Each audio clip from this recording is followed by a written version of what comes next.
So, in the video last that I had posted, I stopped at a place where we see that Samuel, the prophet, the God's prophet, actually commands Saul in one of his battles with Philistine to kill all the prisoners of war. Right. So while he was rejoicing his victory over Philistine in that battle, he actually forgets the command that was given by Samuel. And ultimately, Samuel gets angry with it. Samuel becomes very angry with King Saul because he has not performed the commandment that was given by God to kill all Philistine people, whether he be a prisoner or not. So that is the main thing that you need to understand. Why? Because if if a king is ordered by God to kill, or if a soldier is ordered by the king to kill, he ought to kill that person. He ought to kill that particular thing. If he's told not to kill, he needn't kill. But the orders have to be followed. So there is no consideration of humanitarian consideration or anything of that sort while establishing such kind of while accepting such kind of orders. You cannot be humanitarian in any sense of the term. അപ്പോൾ അവിടെ കൊല്ലാൻ പറഞ്ഞപ്പോൾ ദൈവവചനത്തിൽ സാമുവലിൻ്റെ ഇതിലൂടെ ദൈവം പറഞ്ഞപ്പോൾ, വാക്കുകളിലൂടെ ദൈവം പറഞ്ഞപ്പോൾ ആര് നിഷേധിച്ചു എന്ന് വെച്ചിട്ടുണ്ടെങ്കിൽ കിങ് സൗൾ നിഷേധിക്കുകയാണ് ചെയ്തത്. അപ്പം നിഷേധിക്കുന്നവനെ ദൈവം ഒരിക്കലും ഇഷ്ടപ്പെടില്ല എന്നാണ് ചരിത്രം പറയുന്നത്. അപ്പോൾ he was also concerned by the God in a very less term after that. Even though he was victorious, then later on we see that there were successive failures in war of King Saul. One more thing is that when Samuel becomes angry with King Saul, he actually departs from that place. And the place that this sequence happens is actually called Telgath. Telgath is often associated with Tel Safid. Safid is a place which means white. It was called Safid because the whole place was actually covered with white chalk cliffs. It had around 128 acres of land covered with white rocky mountain cliffs. Pure white, അതായത് വെളുത്തിട്ടുള്ള പാറകളായിരുന്നു അവിടെ ഉണ്ടായിരുന്നത്, വെളുത്ത പാറകൾ. അപ്പോൾ അതുകൊണ്ടാണ് അവിടെ സഫീദ് എന്ന് പറയുന്നത്. Maybe the Hindi word safed actually originates from this particular terminology of the Middle Eastern term. I don't know, maybe vice versa also. And one more thing is that this place was extremely civilized during the time of King Saul and David, because the recent archaeologist survey was conducted over there, and they found out that certain furnaces, certain pots, certain utensils were actually imported from Sri Lanka. So they had Sri Lanka was a very far off place. അപ്പോൾ അവിടെ പോയിട്ട് അവിടുത്തെ trade links പോലും ഇവിടെ ഉണ്ടായിരുന്നു എന്നാണ് പറയുന്നത്. അപ്പം അത്രയും സിവിലൈസ്ഡ് സൊസൈറ്റി ആയിരുന്നു ആ പ്രദേശത്തുണ്ടായിരുന്നത്. This actually, Tel Safid actually belongs to Israel at present scenario right now. So Samuel actually advises this in Telgath, that you need to kill. അപ്പോൾ അവിടെ kill എന്ന് പറയുന്നത് kill. There is no questioning of what God intends to do, right? And there's no questioning of what God intends to do as such. So Samuel walks back and he just becomes very angry at King Saul, and later on King Saul recognizes his fault, and he never kills any prisoners, although he asks for forgiveness. He tries to find Samuel instead, but unfortunately King Saul fails to find Samuel. So Samuel just walks off from there at Telgath, and he just walks off and finds a very poor shepherd whom he asks the name. അതായത് ആടിടേനെ കാണുമ്പോൾ ആടിനോട് ചോദിക്കുകയാണ് നിന്റെ പേരെന്താണെന്നുള്ളത്. He asks the name, and the shepherd replies to him that he is David. Is David, and thus Samuel declares David, or proclaims David at that spur of the moment. Samuel declares David to be the next king of Israelites after Saul. Right. So just imagine a very poor shepherd. He's grazing his sheep. All of a sudden, he meets a prophet. And the prophet actually graces him or blesses him, saying that you would be the next king of Israel. So that was the condition of David. He graces David to be the next king. He was very young then. He was not a very huge build character as such. He was very young, very weak, right? He was very thin person, and nobody could assume him to be the king as such, right? So this was a state of condition, right? And later on we see that after certain years we see that this particular boy actually becomes the attendant of King Saul, who was actually undergoing a very difficult time in his life. അതായത് king സൗളിന് എന്താണ് കുറേ പരാജയങ്ങളൊക്കെ നേരിടേണ്ടി വന്നിട്ടുള്ള ഒരു കാലഘട്ടത്തിൽ ദാവീദ് ഇയാളുടെ ഒരു യാചകൻ അല്ലെങ്കിൽ ഒരു സെർവൻ്റായിട്ട് എന്താണ് നിയോഗിക്കപ്പെടുകയാണ് ചെയ്യുന്നത്. And David becomes his servant, King Saul's servant, and he was still young. He was still very, very young, a boy. You can call him a boy. And during that time, they were having conflicts with Philistine tribal people. The Philistine tribal people had lots of conflict with the Israelite community. And the Israelite community on one hand was people who actually had faith in God. Right, അവർ ദൈവത്തിൽ വിശ്വസിച്ചിരുന്ന ആൾക്കാരായിരുന്നു Israelites. നേരെ മറിച്ച് ഫലസ്തീൻ were people who were actually paganistic in faith. അവർക്കൊരു കൃത്യമായിട്ടുള്ളൊരു ദൈവ ആരാധന ഒന്നും ഉണ്ടായിരുന്നില്ല. അവർ പേഗൻസ് ആയിരുന്നു. അപ്പോൾ ആ കൂട്ടത്തിൽ അവരെന്താണ് they actually gained power during that time, because King Saul did not follow the instruction that was put forth by God during that particular war, that particular instance where Samuel actually commands him to kill all the prisoners of war. അതുകൊണ്ടാണ് ഫലസ്തീന് വീണ്ടും എന്താണ് പവറിൽ എത്തിയെന്നുള്ളൊരു ചിന്താഗതി ആർക്ക് വരാൻ തുടങ്ങി? സൗളിന് വരാൻ തുടങ്ങി. അപ്പോൾ ആ ഒരു സമയത്ത് during that time we see that the whole of the Philistine tribal community actually warned the Israelite community of any war, and they actually threatened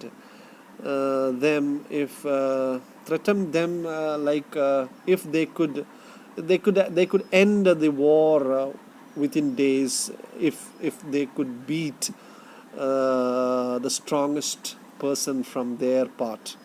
അതായത് ഫലസ്തീനിൽ നിന്നൊരു സ്ട്രോങ്ങസ്റ്റ് പേഴ്സൺ, അതായത് ആ കാലഘട്ടത്തിലെ സ്ട്രോങ്ങസ്റ്റ് പേഴ്സണ് ഗോലിയാത്ത് ആയിരുന്നു. And Goliath was actually a huge monster-like thing. He was very huge in size, very well built, maybe 8 feet, right? You see that the people during that time, 1050 BCs in Israel, were actually having an average size of 5'8", 5'10". Average human size was 5'8", 5'10". Yeah, but Goliath's size was more than 7 to 8. So he was very huge in size and well built, and he was considered to be one of the most victorious person that ever lived one of the most greatest warriors that ever lived in Palestine during that time. And he actually threatened, he actually comes up with a kind of deal with the king Saul, that you could send in one of your strongest men from your army, and we could have a fight together. So Goliath makes a deal with King Saul, asking him to send one strong person from his army to have a fight with Goliath, and whoever wins the fight will win the land over which the issue is based upon, that is Telgath. So that is the place where David enters. You know the story of David and Goliath. So this is how it goes. So David actually pleads. David actually pleads. David actually pleads Goliath. Pleads to King Saul to let him go and fight Goliath.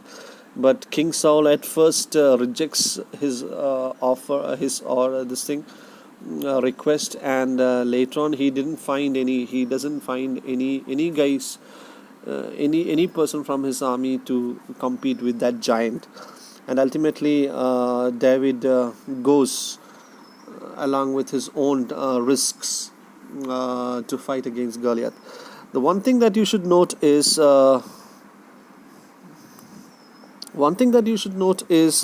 Goliath over here is just a small boy. The picture that you see over here is just a small boy, and David here is just a small boy, and Goliath is a huge monster who has got armors in his body. He has got a sword. He has a shield. He has the mask, the helmet, all these things. But David over here has just got a pair of stones and a stick to compete with this giant. And the story goes like this: David ties some 3 to 4 stones from Telgath, and he ties at the one end of the rope, and he just aims that particular thing into the forehead of Goliath. The stone over here hits Goliath's forehead. Right, hits Goliath's forehead. നെറ്റിയിൽ പോയി ഇടിക്കുകയാണ് ചെയ്യുന്നത്. നെറ്റിയിൽ പോയിട്ട് ഇടിച്ചിട്ട് he actually falls down. He becomes unconscious. He's not killed. Okay. അപ്പോൾ ആ മൊമെന്റിൽ kill ചെയ്തിട്ടില്ല. He becomes unconscious. He falls down. Who becomes unconscious? Goliath becomes unconscious because the stone has hit his forehead. And there was no injury to David so far because he was not nearby Goliath. He just threw that stone to Goliath's forehead, and with the God's grace, actually God is playing the trick over here. Goliath is actually injured and he becomes unconscious, and after he becomes unconscious, David goes to him and takes the sword from his hand and actually kills him at that spur of the moment. And with that action of David, of this small boy, the whole of Israelite rejoice. Whole of Israelite rejoice in that sense, in the sense that it's quite after a long time that Israelites are defeating Palestine. And King Saul, with that action of David, sees through the future that he would be the next king of Israelite. That he could not accept at all. King Saul was a very selfish and greedy king, even though his life was at risk, and it was David who actually saves him from being a slave to Palestine. He actually envies David because of his action there. So after this particular act, David is glorified by the Israelites. അപ്പോൾ ദാവീദിന് എന്താണ് എല്ലാ Israelites ഒക്കെ എന്താണ് glorify ചെയ്യാണ് ചെയ്യുന്നത്. അപ്പോൾ ദാവീദിൽ നിന്നാണ് ഇസ്രായേലൈറ്റിൻ്റെ എന്താണ് ഗ്ലോറിയസ് കാലഘട്ടം തുടങ്ങുന്നത്. Even though he was actually considered to be one of the most tragic kings of the Bible, right? There are lots of tragedy behind King David. We'll discuss it later on.